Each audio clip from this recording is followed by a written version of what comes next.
Machín Mastronato, viene de la Universidad Autónoma de Chihuahua y nos presentará la conferencia Desafíos del Plagio, algo de lo que ya nos comentaba el otro día. Desafíos del plagio y la inteligencia artificial para la integridad de la investigación. Les comento una también breve reseña curricular del doctor Juan Daniel. Él es profesor e investigador en la Universidad Autónoma de Chihuahua y miembro del Sistema Nacional de Investigadores. Tiene una maestría en bibliotecas digitales de aprendizaje con triple grado, en la Universidad de Oslo, Noruega, y un doctorado en Ciencias de la Información y la Comunicación por parte de la Universidad de Estonia. Entonces, le damos un fuerte aplauso y la bienvenida al doctor Juan Daniel Machín Mastronato. Bienvenido, doctor. Gracias. Adelante.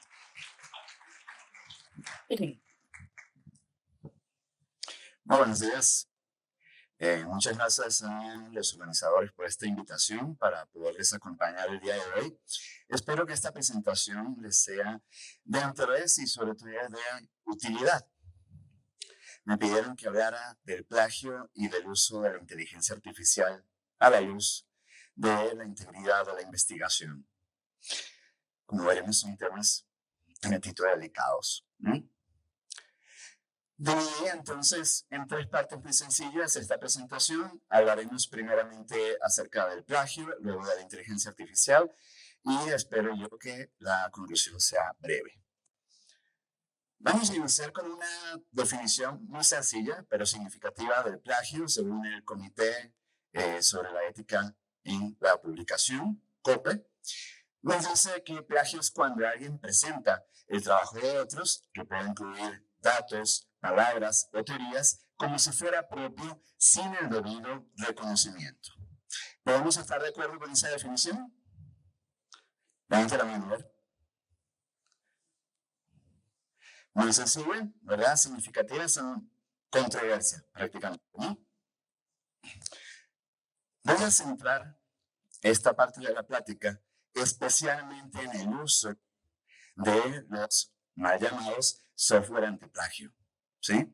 Más bien vamos a llamarlos sistemas de detección de coincidencias y similitudes, ¿sí? Y ya van a ver por qué no deberíamos llamarlos sistemas antiplagio. Y como esta diapositiva, hay las diapositivas que van a ver, me las aseguré perfectamente de mi colega, el maestro César Saavedra.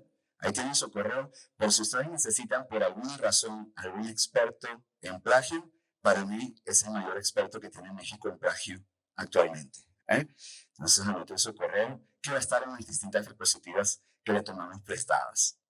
Bien, estas son herramientas informáticas que comparan textos académicos contra recursos que encuentran en línea. Son sistemas que se dedican a comparar el trabajo que yo quiero evaluar con distintas bibliotecas digitales. Y vamos a ver distintos tipos y hay distintos alcances dependiendo del tipo. ¿Pero qué no son este tipo de sistemas de detección? Les adelanto que no son sistemas de detección de plagio, no son sistemas antiplagio, mucho menos son sistemas que emiten un dictamen automático sobre si hay plagio o no en un trabajo académico. No tampoco pueden determinar la originalidad. ¿Cómo es eso? Bueno, vamos a ir viendo. Aquí tenemos un ejemplo de reporte del Turnitin, que es uno de los sistemas principales que hay. Turnitin es la casa que desarrolló este software y vende un sistema que se llama igual que ellos y otro que se llama Authenticate. No sé si identifican alguno de ellos dos. La plataforma es la misma, pero su uso, su interfaz es ligeramente diferente porque tienen dos objetivos distintos, pero vamos a abordar eso. Ok. Un reporte típico de prácticamente cualquiera de estos sistemas me menciona cuál es la cantidad de palabras que tiene el documento, me va a marcar, como ven, hay marcas de colores y hay números ¿verdad? Y eso corresponde a los fragmentos de texto de ese trabajo que yo le pedí al sistema que evaluara, donde se han encontrado que esos fragmentos coinciden con otras fuentes que ha encontrado el sistema. ¿Sí se entiende? Sí. ¿A qué corresponden los números? Muy bien, los números corresponden a una numeración de fuentes. ¿Sí? Eso es algo así como la citación de Vancouver, ¿no? Que es una citación numérica, ¿no? Me señala el texto, me pone un número, y si me voy al final del reporte, el número corresponde a cierta determinada fuente, y de esa fuente he detectado X número de palabras. Muy bien. Entonces, en función de las palabras totales del documento, las palabras que coincidan con otras fuentes, saca un porcentaje. Y ese es un porcentaje que llama porcentaje de coincidencias, porcentaje de similitud. Hay numeritos un poco diferentes dependiendo del sistema que lo esté empleando. Podemos hablar de similitudes y coincidencias. Podemos hacer esa distinción conceptual que algunos de los sistemas incluso manejan. Cuando hablamos de una similitud, es cuando hay un fragmento de texto que tiene que el sistema ha encontrado que se repite en otro texto, pero este fragmento puede verse interrumpido. Como ven, aquí está señalado en azul, y hay una que otra palabra que no está señalada. Eso puede indicar un parafraseo mal hecho. Puede indicar, si estuviera entre comillas, una cita textual que de alguna manera la persona que hizo el trabajo le cambió algunas palabras, por alguna razón. O sencillamente porque en la publicación la palabra contenido quizás está separada en sílabas. ¿Sí? Empieza contenido en el siguiente renglón. Entonces el sistema no sabe reconocer eso. Y luego tenemos las coincidencias, en donde palabra por palabra todo el fragmento coincide tal cual en otra fuente. ¿Sí? Muy bien. Vamos a encontrar distintas expresiones en el mercado. En cuanto a estos tipos de sistemas, vamos a encontrar aquellos basados en web, aquellos que se descargan. Mayormente ya actualmente son basados en web porque principalmente los que son de paga, los comerciales, así se aseguran que no se lo pirateen. Pues es difícil piratearse un sistema basado en la web, ¿verdad? Pueden tener enfoque editorial o formativo. Aquí la casa Turnitin es el mejor ejemplo de esto, porque el software Turnitin está enfocado en la formación. Esto es un sistema, así como un sistema gestor de aprendizaje, así como Moodle, hagan de cuenta algo similar, pero es la plataforma Authenticate que me permite crear mi materia, dar de alta a los estudiantes, crear las tareas y que los estudiantes suban sus trabajos allí y que ellos mismos puedan ver su reporte del sistema. Y yo me apoyo en esa plataforma para, en mi clase, aprovechar y enseñar cuestiones de plagio y de integridad, que eso es de lo más adecuado que uno puede hacer, ¿verdad? Y luego está el enfoque editorial. El Authenticate sería el sabor elegido si yo quiero un enfoque editorial. Pero ¿cuál es la diferencia? Aquí yo no tengo múltiples usuarios, bueno, sí, va a haber múltiples usuarios en el sistema, pero cada usuario sube sus documentos y obtiene sus resultados. Nadie más lo puede ver, salvo el administrador del sistema. Vamos a encontrar gratuitos o de suscripción. Aquí la gran diferencia es la cantidad de bibliotecas con las que el software puede comparar los documentos que yo puedo evaluar. Los gratuitos estarán seriamente limitados, por ser gratuitos, porque podrán solamente comparar con documentos libremente accesibles en Internet, documentos de publicaciones de acceso abierto, y hasta allí. Los comerciales van a tener acceso a documentos de acceso cerrado. ¿Bien? Y de esta parte la diferencia de costo. ¿Bien? Muy bien. Voy a aprovechar para hablar de una de las más grandes problemáticas que hay actualmente cuando hablamos de el análisis y detección de plagio. Es el mito del porcentaje. ¿Sí? Y miren qué malvado el porcentaje ahí. Se me pasó a decirles que las imágenes, algunas de estas tan geniales, las ha generado la inteligencia artificial DALL-E. Vale la pena hacer el comentario. El mito del porcentaje. ¿Por qué se malentiende el porcentaje? Porque un porcentaje es un número relativamente fácil de entender, fácil de comunicar, fácil de escribir y poner en un papel. ¿Hoy? Porque también lo que realmente debemos hacer cuando tenemos un reporte de un sistema de detección de coincidencias, lo que debemos realmente hacer es difícil. El porcentaje es fácil. Por eso, el porcentaje se posiciona incluso como directriz. Y así podemos tener políticas institucionales o editoriales o de revistas que dicen se tolerará hasta un 20% de similitudes, a un 30%, o el número que ustedes quieran, da igual. Y debemos saber cuál es el problema. Ciertamente, un porcentaje alto genera sospechas. Pero podrían preguntarme, ¿y a partir de cuándo? Es que depende. Depende por otra problemática que vamos a ver ahorita. El porcentaje detectado no es igual ni a plagio ni a originalidad. Es un porcentaje que tiene que ver con las palabras coincidentes en el trabajo que estoy evaluando versus las otras bibliotecas con las que se comparó. No es plagio ni es originalidad. Eso es un juicio que debe hacer un humano, no debe hacer el sistema. Y de aquí el problema de por qué no espero decir un porcentaje. Porque, entre otras cosas, no puede haber un porcentaje uniforme para las áreas de conocimiento, para distintas áreas del conocimiento.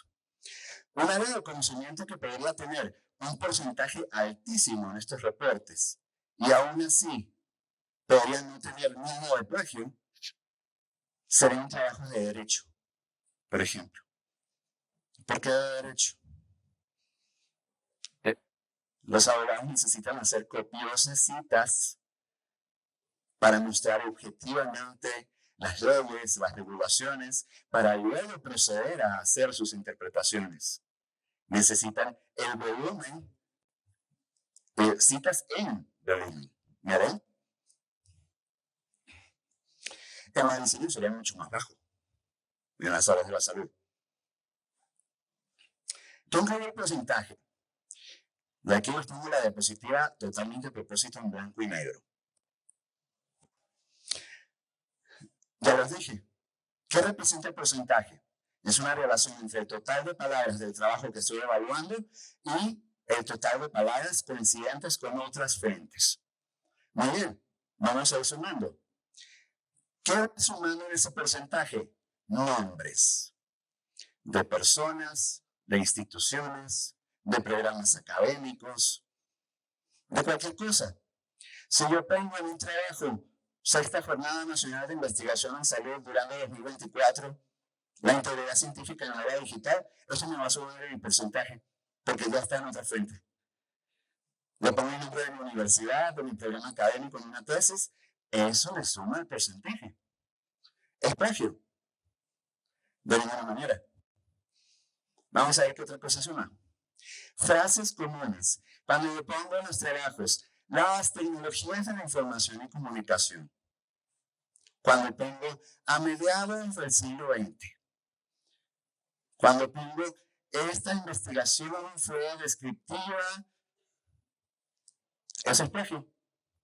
Esas son frases comunes que, no hay otra manera de decirlo, hay maneras limitadas de decirlo, ya posiblemente todas se han usado, ¿verdad?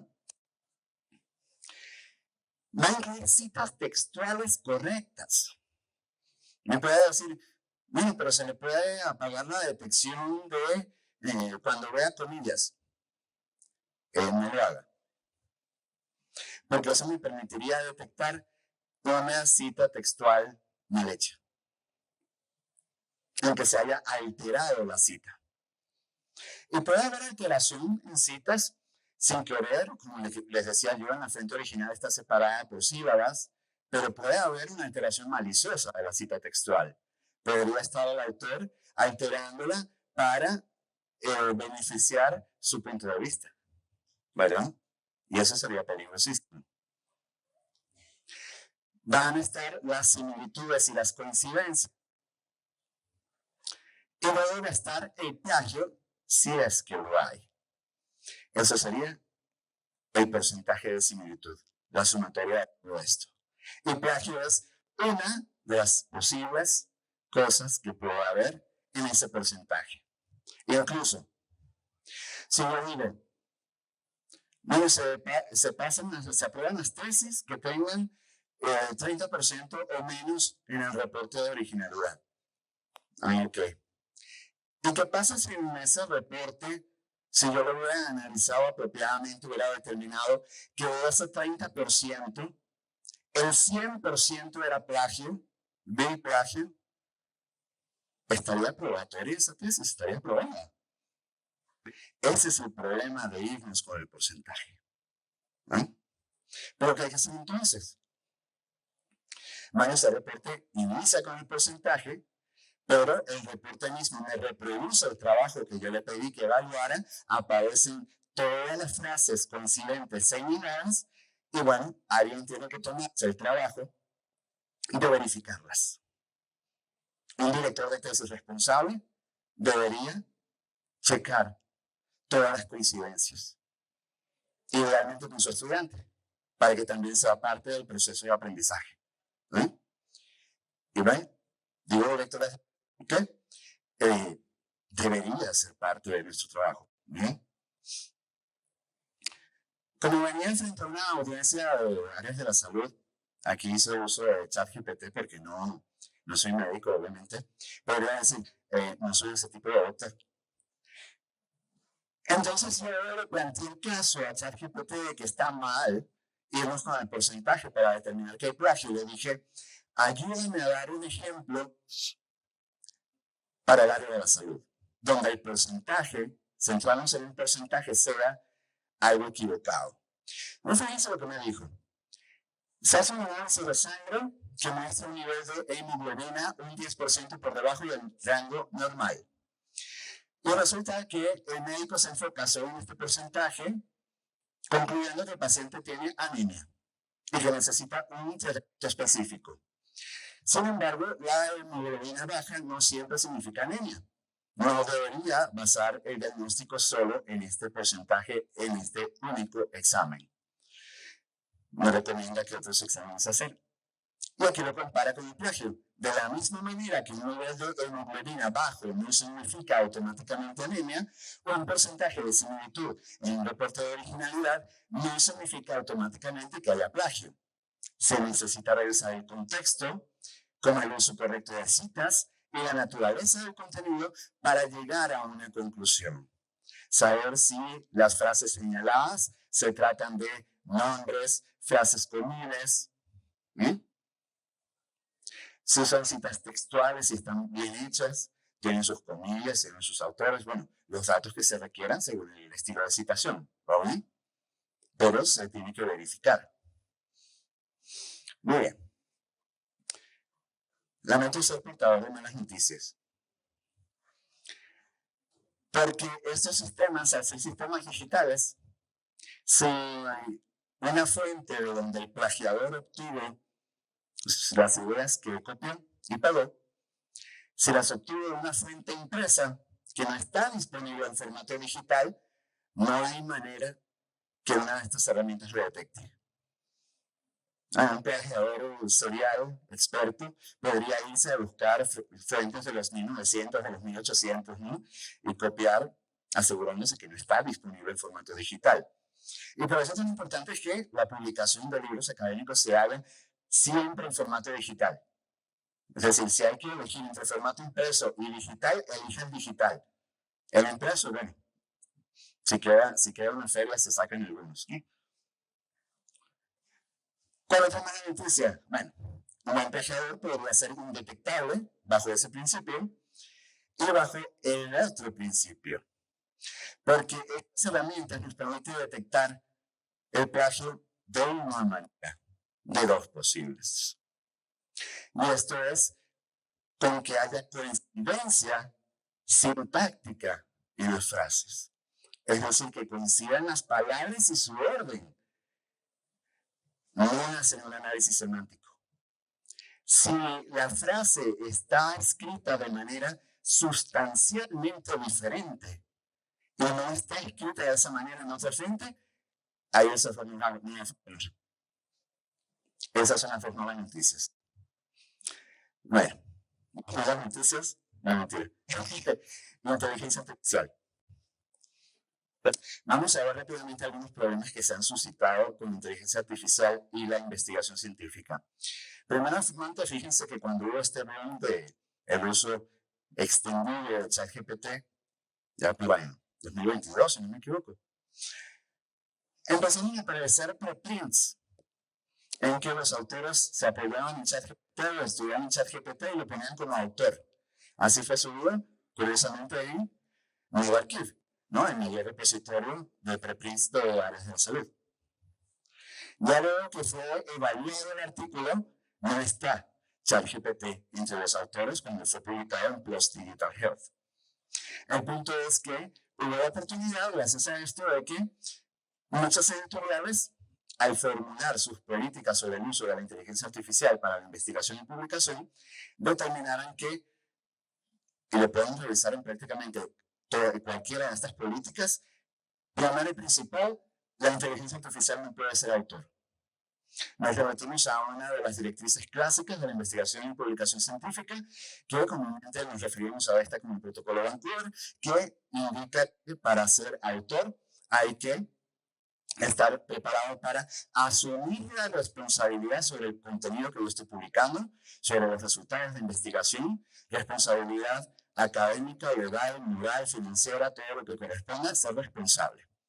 Y luego que el autor debe poder dar consentimiento para publicar su trabajo. Bueno, por ahora en una máquina no puedo asumir ni responsabilidad ni dar consentimiento como una persona puede hacerlo. ¿Sí? Muy bien. Ahora ya tenemos el fenómeno de los rastros o huellas de IA en preprints y lamentablemente en publicaciones, documentos ya publicados en revistas. Aquí tenemos una muestra en la revista Toxinas. Fíjense qué curioso este título, que se llama Regenerar respuesta. Se le chispoteó. Esta introducción. Ciertamente, aquí hay una posible introducción para tu tema. 2 puntos. En una revista Superficies e Interfaces, publicada por Elsevier. Que uno dice, bueno, Toxinas es de medio país, ¿no? Pero hasta en Elsevier ha salido, en Springer, y va a estar uno de contar. Luego también, y vamos a ver, entre las cosas que podemos usar para detectar la IA en un texto, están los adjetivos. Este colega estudió la frecuencia en que están apareciendo adjetivos en publicaciones. Y nosotros sabemos, y yo que soy en las ciencias sociales, a uno se le escapa alguno que otro adjetivo, ¿no? Pero ustedes no van a adjetivar prácticamente nada en una publicación de las áreas de la salud. No van a decir que un tratamiento es fantástico, ¿verdad? Pero a la IA le encanta usar adjetivos y adjetivos cada vez más rebuscados. Aquí están las tendencias de crecimiento prácticamente iguales de adjetivos como recomendable, innovador, meticuloso, intricado, notable, versátil. Esos adjetivos le encantan al ChatGPT. Muy bien, vamos a ir agarrando velocidad. Uso de IA por revisores y editores. Bueno, porque lamentablemente, aparte de artículos publicados, se ha descubierto rastros de IA también en revisiones por pares. Bueno, hay mucho entusiasmo entre algunos editores de revistas y revisores por pares sobre el uso de la IA para facilitar sus labores. Yo solo sugeriría un poco de cordura y ser un poco más conservadores en sus expectativas. Porque si los queremos usar para una revisión inicial de artículos enviados en una revista, les tengo una noticia. Los manuscritos enviados en una revista son documentos no publicados y por lo tanto son documentos confidenciales. Un autor, al enviar su manuscrito a una revista, está confiando en que el editor de la revista y los revisores van a manejar con ética, con confidencialidad su documento y no va a salir de ahí, lo van a ver solo ellos, porque el documento hasta que no sea revisado por pares y aprobado no puede ser publicado, a menos que los autores se vayan por el camino de las preprints, ¿no? Pero eso es otra historia. Luego no sabemos cómo los use la IA. Si yo le envío un documento no publicado confidencial a una IA, ¿será que la usará para entregarse a sí misma? Estas, en su mayoría, son soluciones de grandes empresas de tecnología, ¿no? Las Big Tech. Podrían estar utilizando todas nuestras conversaciones y documentos para entregar la IA. Y aunque las condiciones de uso de ellos digan que no van a hacer usos inapropiados de todos los datos y documentos que le demos, seamos sinceros. Al menos yo, aunque me digan que no van a usar mal mis datos, yo no les voy a creer. ¿Alguno de ustedes le cree a Google que no está leyendo y analizando sus correos? O Facebook, o WhatsApp, o el que sea. No, estamos bien vigilados. Ya casos ya legales que han trascendido hacen que esto no sea una teoría de la conspiración, ¿no? Desarrollar soluciones propias es un gran reto. Hay la oportunidad de instalar modelos locales, pero el reto es si podemos desarrollarlos. Si no, tenemos que adquirir alguno. Necesitamos el poder de procesamiento para que funcione la maquinita. Y aparte hay que impedir que estos sistemas comparten datos con sus creadores. ¿Sí? Cuando usted instala un programa de Adobe, cada vez que usted inicia la computadora, inicia el programa y se conecta a Internet, el mismo software está checando con los servidores de Adobe si su instalación es genuina. Así evitan, por ejemplo, la piratería. ¿Sí? Vamos a usar una metáfora de mi colega y amigo Santiago Villegas para describir el funcionamiento de la IA. La IA es una androide enjaulada en una biblioteca. ¿Cómo es esto? Cuando la IA aprendió a leer, a escribir, a hablar, todo esto entre comillas, fue como si pusiéramos un androide en una biblioteca y le dijéramos, léete toda la biblioteca. Y así aprendió a leer y a escribir y a hablar. Cuando ustedes aprendieron a leer, posiblemente nos acordamos. Y ciertamente, si yo les pregunto a ustedes, cítenme ustedes un fragmento de uno de esos libros que ustedes usen para aprender a leer. ¿Serían capaces de citarlo? Bueno, la IA tampoco. Pero eso es muy mala para manejar las citas y las referencias. Y cuando yo le pregunto a un modelo de lenguaje, como ChatGPT, cita las fuentes en las que basaste la respuesta que me acabas de dar, puede ser que me diga que no puede citarlas, puede ser que mande a Google Académico, o puede ser que sí me dé algunas citas, pero pueden ser, número 1, viejas, y puede ser, número 2, a documentos que no existen. Puedo identificar autores que sí trabajan en esos temas, revistas que publican esas temáticas, pero cuando voy al volumen y número de esa revista, resulta que ese artículo no está.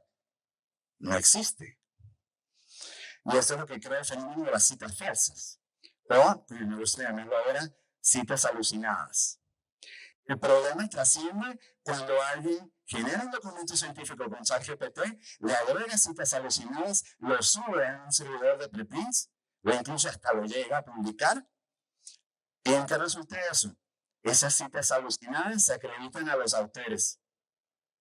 No es como autor, voy a mi Google académico porque me alertó de una nueva cita. Y yo, este documento no lo he publicado en mi vida. Ah, bueno, pero gracias por la cita, ¿no? Lo que podemos llamar basura bibliométrica. Hay entonces una relación entre el uso común de la IA con el plagio, porque si la misma IA no es capaz de incluir sus fuentes y yo estoy copiando un texto que me da la IA, entonces estoy automáticamente cometiendo plagio, porque estoy usando ideas de otro y no sé quién otro es. ¿Eh? Pero de otro debe ser. Eso se debe entre paréntesis con el uso común de los modelos de lenguaje. Hay maneras de parametrizar el comportamiento de estas herramientas y hay herramientas especializadas para algunos propósitos. Los sistemas están incorporando la detección de texto posiblemente generado por IA. Ahí tenemos algunos ejemplos, pero también hay contraejemplos o digamos competidores en esta carrera armamentística. Quizás se hayan visto algunos de estos promocionados en las redes. Sistemas que me permiten generar artículos completos indetectables. Bueno, pero si la detección del plagio es imprecisa, la detección de la IA es más imprecisa aún. Marca elementos sospechosos y una probabilidad en porcentaje de que esos textos hayan sido generados por IA. Si trabajar con coincidencias es impreciso, al menos el sistema me da un reporte que yo puedo verificar fragmento contra las fuentes originales si es plagio o no. La detección de IA no me arroja ninguna evidencia evitable. Y esa es una de las grandes problemáticas. Entonces puedo llegar a falsos positivos y sancionar inocentes. Aquí tenemos algunos ejemplos. Parallelism check. Entonces, aquí tiene las similitudes, las coincidencias y luego el detector de IA. Probablemente 3.16 y hoy probablemente 0%. ¿No? Y luego dice, las oraciones señaladas con la menor perplejidad es más probable que sean generadas por IA. ¿Qué quiere decir eso? Bueno, eso teoría de la probabilidad porque no estoy muy familiarizado, así que lo tuve que buscar.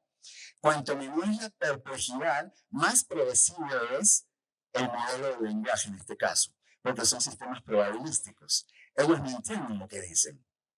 Ellos escriben porque han leído un montón de documentos y en eso se basa la generación de su modelo, que lo que hace es ir generando palabra por palabra según la probabilidad que tiene una palabra de seguir a la siguiente. Entonces su detección también está basada en probabilidad. A ver, que aquí tenemos otro diferente. Aquí este es el de compilation.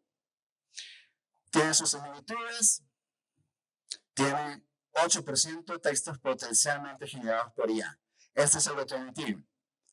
Aquí saca un porcentaje y es más importante leer el aviso legal del mismo alternativo. Nuestra función de escritura con IA está diseñada para ayudar a los educadores a identificar texto que podría haberse creado con una herramienta de IA generativa. Nuestra solución puede no ser precisa en todos los casos. Existe la posibilidad de identificar erróneamente texto humano como generado por IA y probablemente generado por IA como texto humano, por lo que no debe usarse como la única prueba para tomar acciones decisivas contra un estudiante. Ups. Luego les animo, si quieren a tener acceso a uno de estos sistemas, que hagan la prueba. Suban un documento propio y para asegurar que no haya sido generado por IA, que ustedes hayan publicado antes de 2022. A ver qué sale. Posiblemente si lo escribieron muy bien, diga no, 100% de que esté creado por una IA. Y esto lo que hizo fue escribir bien menos. Por ahora, debería ser más confiable la inteligencia humana. Lo que pasa es que tampoco podemos ser concluyentes. ¿Qué cosas podemos observar en un trabajo hecho con IA? Títulos con todas mayúsculas. Uso excesivo de impactantes adjetivos. Y me disculpan el adjetivo. Redundancia en el discurso. Superficialidad en el contenido. Abuso de viñetas que tienen la siguiente estructura. Está la viñeta, el título, 2 puntos, la reiteración del título de la viñeta y una brevísima descripción superficial. ¿Lo han visto? Típica respuesta de ChatGPT. Rastros de IA, frasecitas con un modelo de lenguaje. Aquí está la introducción para tu trabajo. ¿Ah? Espérame, a ver si había otro. No, rastros de IA. Listo. ¿Hay usos aceptables? Pues sí los hay. Hay que tomar en cuenta que las políticas editoriales disponibles no permiten generar contenido de imágenes para trabajos de investigación que se vayan a publicar.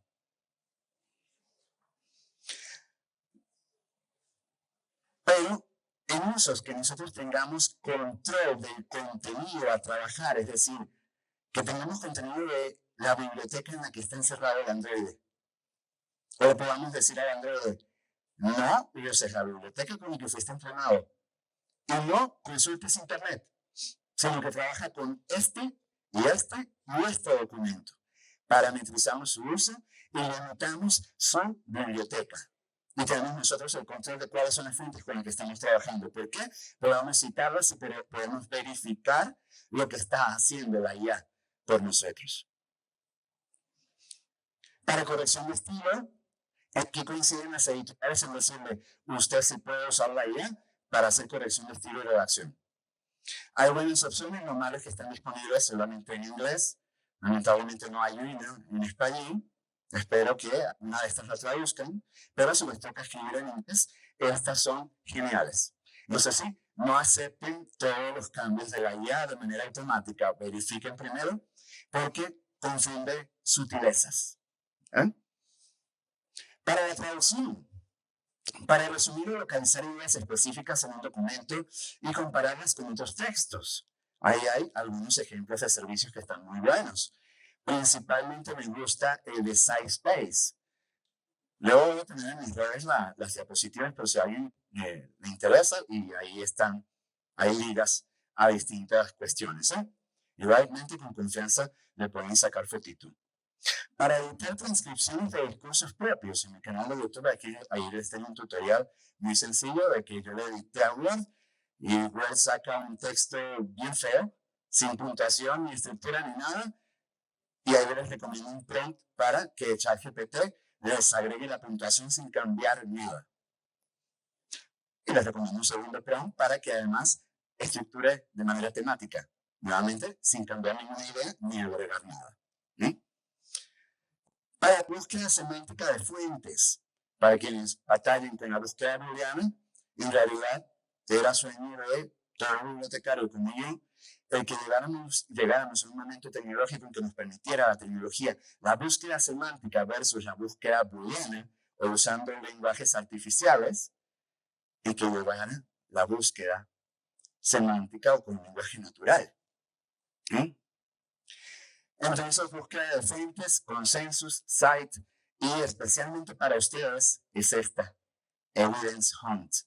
Es esta fantástica y me parece que como material así de estudio para exámenes sería fantástico, porque se puede trabajar buscando enfermedades, que síntomas, que cualquier cantidad de cosas, y combina bajo la misma interfase lo mejor de ambos mundos. Pueden hacer búsquedas con lenguaje natural y luego pueden también hacer búsquedas con lógica booleana. Pueden traerse las búsquedas que hagan en PubMed, por ejemplo. Bien. Para actividades repetitivas o menores y finalmente para la divulgación científica. Bien, ya vamos a terminar. Retos de formación. Estos son retos de formación porque ejecutar estas malas prácticas nos remite a la formación.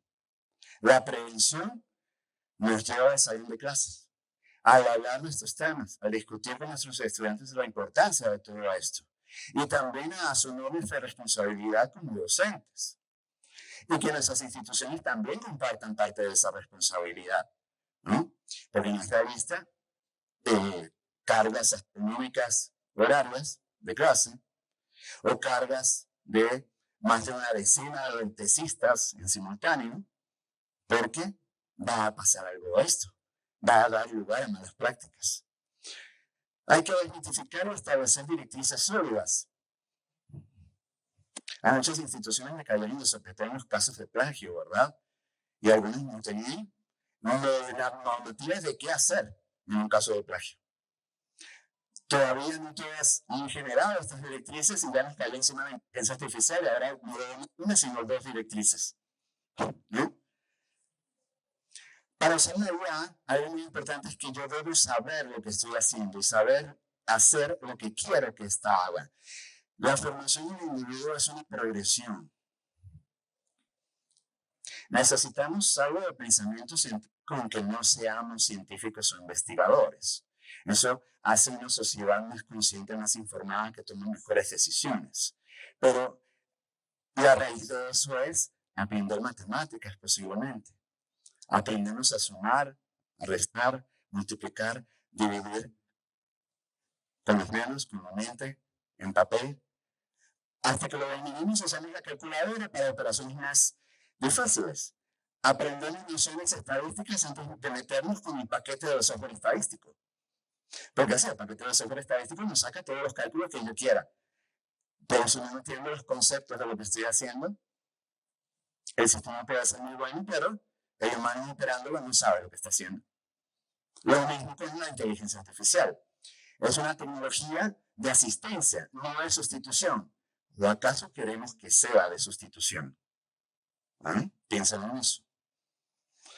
Debemos conocer el funcionamiento y limitaciones de la IA, sus errores, imprecisiones, exhaustividad, sesgos, para usarla de manera responsable y detectar su mal uso, con algunos tips como los que les compartí. Su uso básico no repara en estándares editoriales y cuestiones de integridad.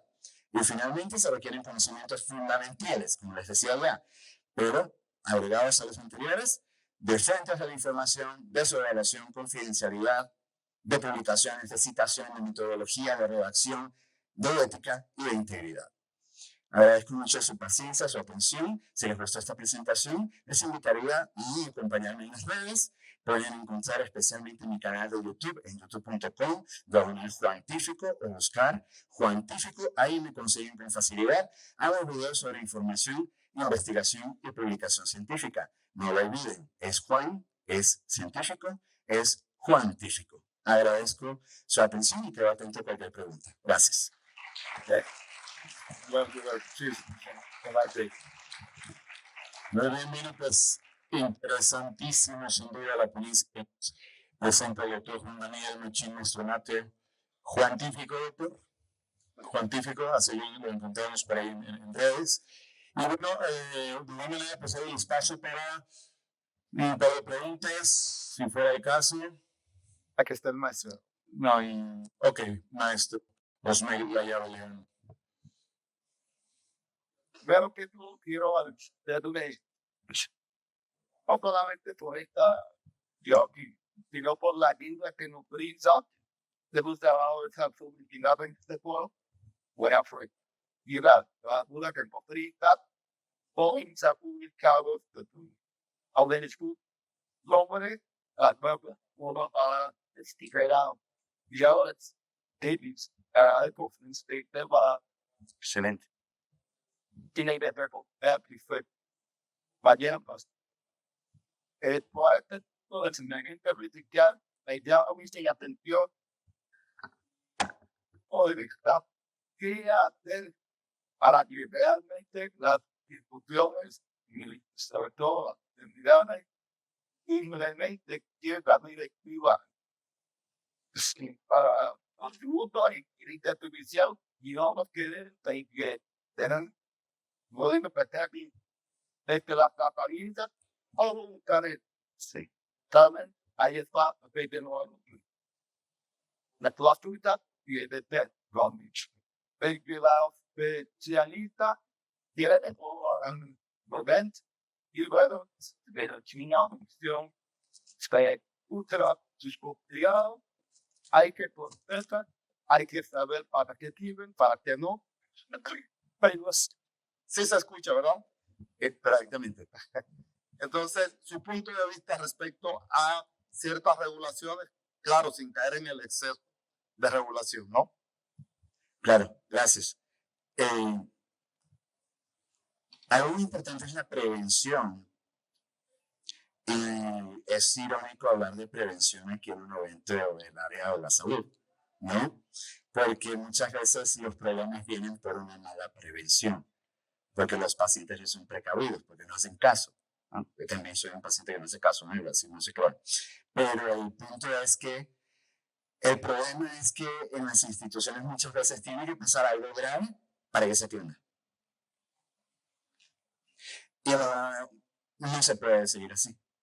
Lo que tendríamos que hacer es, quienes estamos convencidos en que esto representa no digamos un problema, sino una situación de cuidado, insistamos entre varios en que hay que generar un grupo de trabajo, que hay que llegar a una reglamentación que no busca de entrada penalizar, porque eso también es un error al generar las normas, ¿no? Y pensar en la penalización directamente. Hay que pensar desde la etapa de la prevención, cuáles son las acciones que yo voy a desarrollar para prevenir los malos usos, ¿no?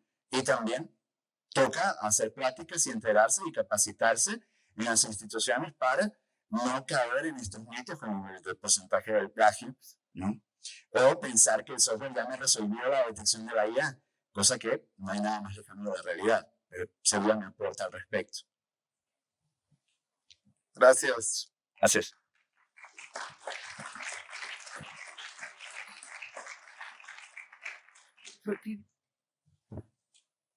Muchas gracias. ¿Alguna otra pregunta o comentario? Bien, será así entonces. Le damos su reconocimiento al doctor Juan Daniel Machín Mastromateo, de parte del doctor Héctor Manuel Huerta Herrero, en nombre del gobierno del Estado de Durango, por su participación en estas jornadas nacionales de investigación y un pequeño presente de aquí en nuestra localidad de Durango. Muchas gracias, doctor. Felicidades. Gracias a todos. Okay. Este video es parte del proyecto Juantífico, un canal de divulgación científica dedicado a la información, investigación y publicación, con un toque de tecnología y algo de humor. Si te gustó este material, dale me gusta, coméntalo, compártelo y suscríbete si no lo has hecho. Todo eso me ayudaría mucho para mejorar su visibilidad. También puedes apoyar el canal a través de microdonaciones por medio de Patreon o PayPal, cuyos enlaces encontrarás en la descripción de este video. No lo olvides, es Juan, es científico, es Juantífico. Hasta la próxima.